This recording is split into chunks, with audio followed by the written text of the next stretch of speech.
Oke, sebelum kita menuju ke Mas Anam dan juga Bang Nasir, saya mau mendalami lagi Pak Arianto. Pak Arianto, kok tadi Pak Arianto menyampaikan bahwa oknum polisi ini menembak karena di saat yang bersamaan bertemu dengan orang yang membawa parang. Ya. Apakah orang membawa parang itu memang korban ini atau gimana? Bukan. Bukan, orang lain? Bukan. Saya nggak ngerti ya. Ya. Ceritanya tuh begini, Bu. Ketika ada terjadi kejar-kejaran itu, si ini yang oknum ini lagi pulang dinas. Oke. Pulang dinas dia melihat kejar-kejaran dong. Yang dikejar masuk ke gang. Tapi kemudian yang ngejar itu nggak jadi masuk, dia balik. Ya. Tapi balik itu dia dengan membawa parang. Oke. Nah, katanya Kapitumas ini ya, disangkanya itu begal, dia langsung dor. Oke, jaraknya berapa itu? Nggak tahu saya. Oh, nggak tahu, Dia oke. ditanya cuman gitu aja sih, makanya itu. Oke, kita menuju ke Mas Anam. Ya, Mas Anam, ini bagaimana dengan tindakan eksesif yang dilakukan oleh polisi dengan melakukan penembakan? Kalau kita lihat di CCTV, artinya ini kan tidak ada sesuatu kalau tadi Pak Arianto mengatakan boleh ditembak kalau terancam atau bahkan membahayakan nyawa si polisi itu. Tapi kan ini jaraknya masih cukup jauh kalau dari CCTV. Anda melihatnya seperti apa? Begini, secara kasat mata di CCTV Alfamart ya, karena ada CCTV yang lain, ada rekam jejak digital yang lain yang memperkuat peristiwa secara utuh. Tapi kalau CCTV Alfamart itu dengan kualitas CCTV yang harus dideketin dengan teknologi. Tapi kalau dengan kasat mata, ancaman langsung sepertinya tidak ada. Betul. Oleh karenanya memang tidak ada alasan apapun sebenarnya anggota ini diperbolehkan untuk menembak. Bahkan untuk menembak, melumpuhkan aja tidak ada. Oleh karenanya memang kami di Kompolnas mendorong itu etiknya jalan, pidananya jalan. Nah, pidananya itu kalau kita lihat konstruksi kasusnya ya minimal 338 ya, terus kami komitmen obrolan dari Polres, dari Polda gitu, ditambahin soal pemberatan soal anak. Nah, ini kan juga penting. Betul. Gitu. Nah, itu di peristiwa penembakannya. Lah ada hal yang penting lagi begini sebenarnya, karena ini melibatkan anak ya. Lah itu kami komitmen sama Pak Kapolda, Kompolnas, karena saya turun sendiri di sana, ketemu sama sekolah, ketemu sama anak-anak, ketemu sama keluarga korban, hampir lengkap gitu. Itu salah satu permintaannya memang dikembalikan ke sekolah. Jadi yang kemarin TSK macam-macam kalau dikembalikan ke sekolah. Dan kami setuju itu. Kenapa? Karena ini juga mentradisikan, ayolah, khusus untuk remaja, khusus untuk anak-anak, jangan pendekatan kekerasan. Gitu. Ini masa depan kita. Lah, makanya ngajak kepala dinas, ngajak dinas sosial untuk galang ini. Gitu. Jadi nggak boleh lagi misalnya polisi nyelesain itu kalau ada kenakalan remaja lah, apalah. Pasti nggak akan selesai kalau nggak bareng-bareng gitu. Apalagi dunia digital, kita nggak tahu bikin status dan sebagainya. Untuk ego eksistensinya, makanya pendekatan kekerasan khususnya untuk kenakalan remaja sudah cukup. Banyak pengalaman kayak gitu ya, Padang, Bekasi, terus terakhir ini cukup harus komprehensif. Ada pendekatan kemasyarakatan, balikin lagi ke sekolah, dididik dengan baik gitu. Masyarakatnya juga disentuh. Nah itu yang komitmen kami dengan Pak Kapolda dan dengan Pak Kapolri. Oke, soal kasus hukum nanti kita akan bahas, tapi kita mau fokus dulu. Saya mau menuju ke Bang Nasir. Bang Nasir, kalau menurut Bang Nasir sebagai Komisi 3 yang merupakan mitra dari kepolisian, betul nggak tadi ada temuan bahwa oknum polisi ini menembak karena memang ada ancaman, ada orang membawa parang. Itu betul nggak? Sepengetahuan yang kami tahu dan itu juga sependengaran yang kami dengar, memang tidak ada ancaman. Ya, tidak ada ancaman terkait dengan apakah orang membawa parang dan lain-lain sebagainya. Dan itu juga sudah diakui ya oleh Propam Polda Jawa Tengah ya. Sebenarnya ini kan karena tidak profesionalnya dalam menjalankan tugas dan menggunakan senjata api. Nah, karena itu kami memberikan dukungan terkait dengan kepolisian daerah Jawa Tengah yang tidak akan menutupi kasus ini dan akan membuat terang menderang sehingga nanti katakanlah oknum polisi tersebut bisa mendapat sanksi etik maupun juga masuk ke ranah pidana sehingga ada semacam efek jerah agar ke depan soal profesionalisme itu menjadi terdepan penggunaan senjata api juga harus hati-hati begitu. Jadi ini harus kita kawal bersama. Di samping tadi Mas Khairul Anam sampaikan, kita juga harus melihat akar masalahnya, ya, sehingga kemudian kita tidak kemudian capek di hilir, tapi hulunya tidak pernah kita selesaikan. Akhirnya kita selalu memungut masalah, sementara hulu yang harus kita beresin tidak pernah kita berikan solusi begitu. Baik. Lalu Bang Nasir, ketika kita lihat bahwa di sini ada penembakan yang dilakukan, motif sebetulnya dari hasil pemeriksaannya apa? Motif dari oknum ini melakukan penembakan itu apa? Kalau tidak ada ancaman di situ? Begini, kita kan menghormati proses yang dilakukan oleh kepolisian daerah Jawa Tengah terkait dengan oknum polisi tersebut. Sementara DPR itu kan mengkonfirmasi, berusaha untuk menindaklanjuti aspirasi masyarakat, karena peristiwa itu juga terjadi sebelumnya juga ada peristiwa yang sama meskipun tidak serupa begitu ya. Oleh karena itu kami tidak masuk ke ranah seperti itu, tapi kami mendorong agar ini dibuka terang benderang tanpa ada yang kemudian disembunyikan, dan kami kemudian mendapatkan jawaban bahwa ini akan dilakukan secara terang benderang, ya.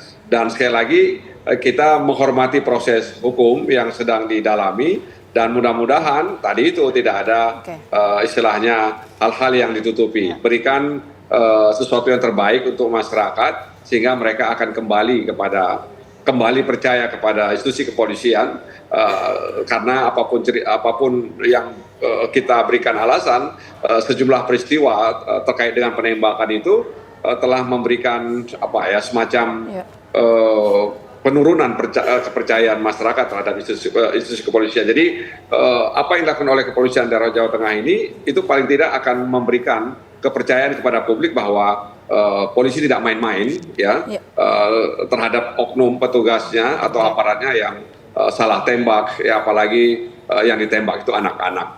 Oke, kita menuju ke Pak Arianto. Tadi dikatakan oleh Bang Nasir bahwa tidak ada hal yang mengancam yang kemudian membuat oknum polisi ini menembak korban. Itu gimana, Pak? Saya dari cerita Kabid Humas itu jelas pasti nggak ada ancaman itu. Wong dia itu cuma dibilang ketika itu balik papasan lihat dia itu pakai golok diacung-acungan gitu, langsung refleks tembak dor gitu loh. Gitu. Nah, kalau mau tanya ya, apa motifnya? Kalau saya pikir ya, ini akar masalahnya adalah pemahaman daripada anggota itu dalam menggunakan senjata api. Baik. Sudah ada aturan secara detail, tapi di lapangan itu, Pak ya. Saya 50 tahun jadi polisi, Pak. Selalu kalau itu langsung tor itu udah dulu pernah. Saya selamat sekarang ini karena dulu waktu saya nembak gitu nggak kena orang.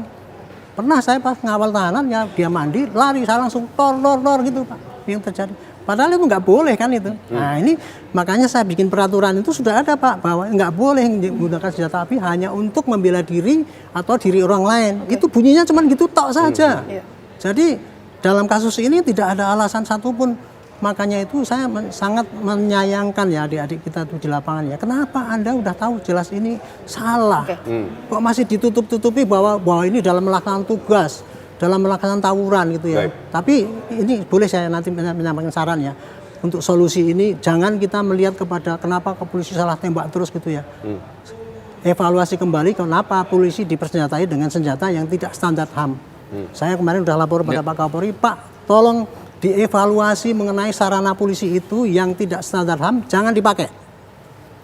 Yang tidak standar HAM-nya seperti apa? Mungkin boleh dijabarkan. Senjata pembunuh itu nggak standar HAM. Ya. Senjata polisi itu hanya senjata pelumpuh. Baik. Itu. Jadi pembunuh itu hanya bisa diberikan kepada polisi yang memang menghadapi ancaman memang itu teror dan KKB dan sebagainya. Tapi kalau untuk polisi membubarkan tawuran, kasih senjata pelumpuh, penjerat, telah pembius, kemudian itu harusnya. Itu saja sudah cukup sebetulnya. Itu suatu solusi yang paling tepat menurut saya. Kalau itu seandainya polisi sekarang ya, saya mengusulkan juga. Polisi yang di lapangan nggak perlu dikasih senjata api, kasih senjata tapi pelurunya karet. Nah, contohnya kayak gitu. Oke, itu yang harus jadi perhatian ya Pak. Harus dikerjakan kalau emang itu. Kita menuju ke Mas Anam. Mas Anam, jadi pertanyaannya adalah ini motifnya sebetulnya apa kalau temuan dari Kompolnas? Karena tadi dikatakan tidak ada hal yang mengancam, kemudian sebelumnya juga disebutkan bahwa pihak kepolisian membenarkan bahwa ada oknum polisi yang menembak ini diduga karena melerai tawuran, tapi Propam mengatakan hal sebaliknya. Kalau dari rangkaian ini, apa sebetulnya motifnya, apa yang terjadi? Pada peristiwa yang ada di depan CCTV Alfamart itu jelas kok. gitu ya. Mau ada motifnya, tidak ada motifnya, itu clear. Itu pelanggaran. Pak Arianto tadi udah jelas tadi ngomongnya ini pelanggaran SOP dan sebagainya. Bagi kami memang ini eksesi. Bahkan Pak, kalau kita lihat video ya, CCTV-nya, dan kita tanya kepada yang bonceng itu, atau yang kena tembak juga, karena kami juga ketemu sama korban yang kena tembak yang masih hidup, itu memang dia langsung naruh motornya di arah sebaliknya di tengah jalan langsung nembakin. Lah itu koboi sekali gitu lah, itu memang tidak dibolehkan. Sehingga pertanyaan apa motifnya tidak penting, tindakan itu udah salah. Tindakan itu sudah salah. Lah makanya kita tunggu ini sekarang kami ketat nih soal kapan sidang etiknya. Sebenarnya sudah berproses. Salah satunya sudah kena ini 20 hari.